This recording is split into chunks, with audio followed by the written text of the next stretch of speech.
I really couldn't believe it when I saw it watching the game last night. This is the opening drive. Josevich goes in motion across the formation. And Pittsburgh kicks over all their safeties. Like Minkah, Deshaun Elliott, they're all over here in the bunch formation. Meanwhile, Joe, out of the corner of his eyes, is looking at Jamar Chase against Corey Trice going, you're really going to leave the best receiver in football one-on-one with this young corner and no help? He couldn't believe that they gave him that throw. Now, it's the only touchdown of the game that the Bengals scored. But still, Corey Trice like, really? Like, I get no help here? I get nobody over the top? Watch Joe. Burrow's like, okay, here goes Yossi. And they're going to leave. There goes the safety, right? Nobody's over there. Here comes the linebacker, and you get Corey Trice one-on-one with Jamar Chase. Like, what else is he going to do but dance in front of the camera here? It was just that easy. Too easy.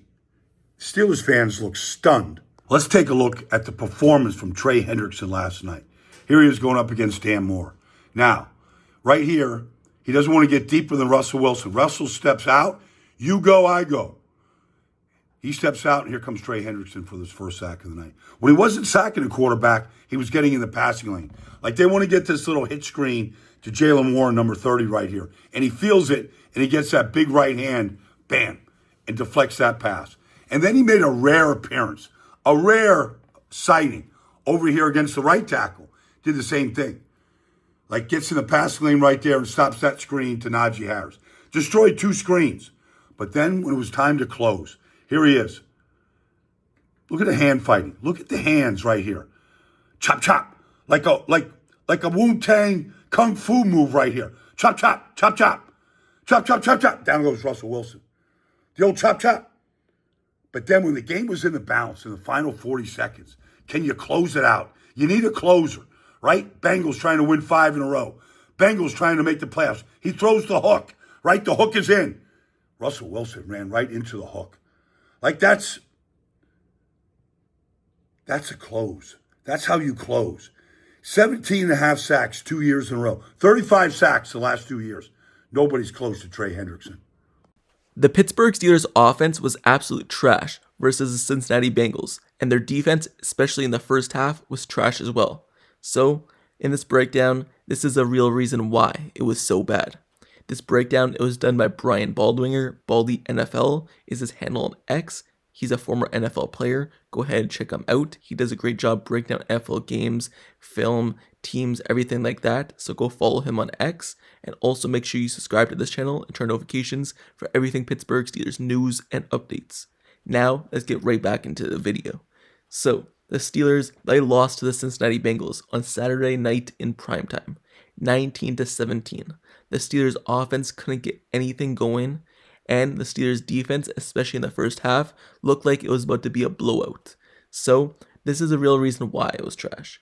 So, you look at the Steelers offense to start. We can start off with George Pickens. George Pickens dropped 3 passes, in which would have really helped this team in terms of getting yardage and putting them in good field position to maybe score some points, maybe score a touchdown, maybe score a field goal. But no, he had 3 drops. He had 1 catch for 0 or negative yards. I believe they ended up giving him a negative yard on the play. So he came into the game with 900 yards on the season, and he finished with 899.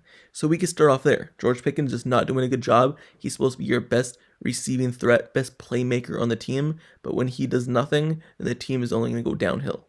And you also look at it, and the quarterback position just has not been good over the last 4 weeks. You look at Russell Wilson, he just can't make a throw.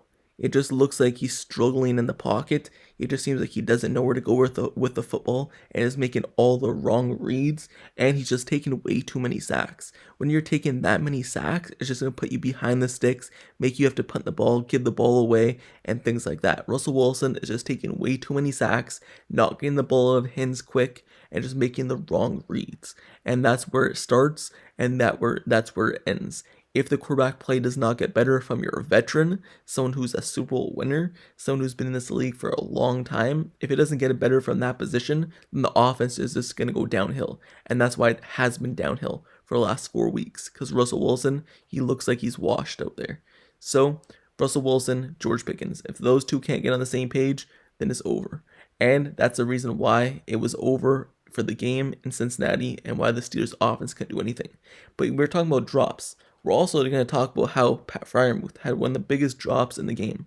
Because if he caught that ball, the very last pass on 4th down to end the game, if he caught that pass, he would have been able to give the Steelers enough time, enough yardage to maybe make them kick a 58, 60, 55-yard field goal, somewhere in that range. If he made that catch, it would have gave the Steelers a 1st down and put them in range for a Chris Boswell field goal. And at that point, you could have won the game, 2019. But no, he dropped the pass, and the game ended 19-17 without even giving Chris Boswell a chance at a game-winning field goal. So the Steelers offense, it couldn't get anything going, and when you look at it, Arthur Smith just also looks like he doesn't know what he's doing out there from a scheme standpoint. He's putting 3 tight ends on the field so often. He's also putting Van Jefferson as like the main target when you have players like Calvin Austin, who's your second leading catcher, second leading yards person in terms of wide receivers. You also have Mike Williams, who's a way better threat than Van Jefferson. But when Van Jefferson is your second leading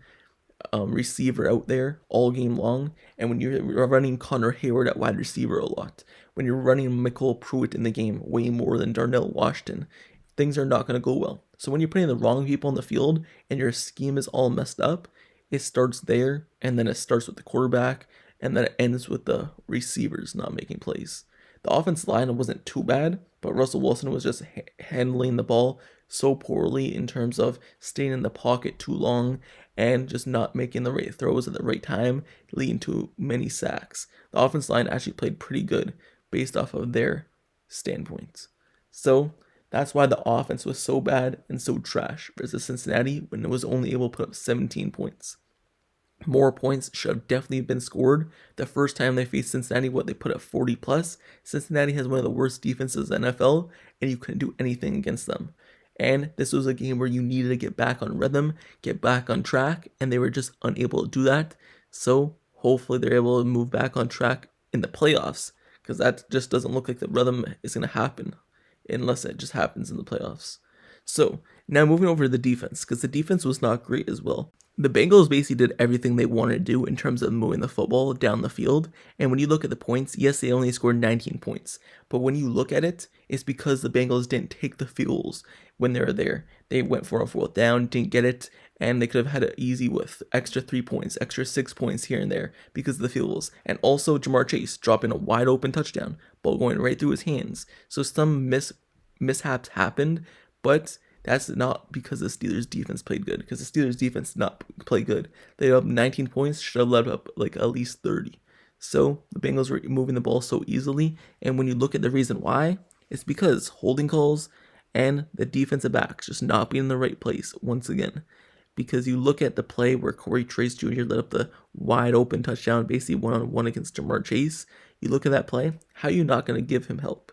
How are you not going to give him help against Jamar Chase? As Baldy said in this video, how are you not going to do that? Minkah slides over, Patrick Queen slides over, and then you have Cameron Sutton just randomly blitzing off the edge for no reason, 5 yards after the ball snapped. That just doesn't make sense. Someone did something wrong, and there's miscommunication. There had to have been. There's no way you blitz 5 seconds after the play already started. So, you're leaving Corey Trace one-on-one. He didn't play too bad. I know he led up like 3 catches to Jamar Chase, but it seems like for the most part he was a solid player, other than the touchdown and things like that. But overall, the Steelers defense just wasn't in the right spots against the Bengals, and the receivers just did whatever they want. Joe Burrow did whatever they want, and in the run game early, Herbert was able to run the ball over the Steelers. Later in the second half, they were able to stop the run more and things like that. But in the first half, it was just poor. And really, like I said, the Bengals should have scored way more points than they did. So the Steelers defense, once again, just not on the same page all day long. And they're just lucky that the Bengals hurt themselves on offense from not scoring points, not taking the points when there, and then just dropping passes, dropping touchdowns, and things like that.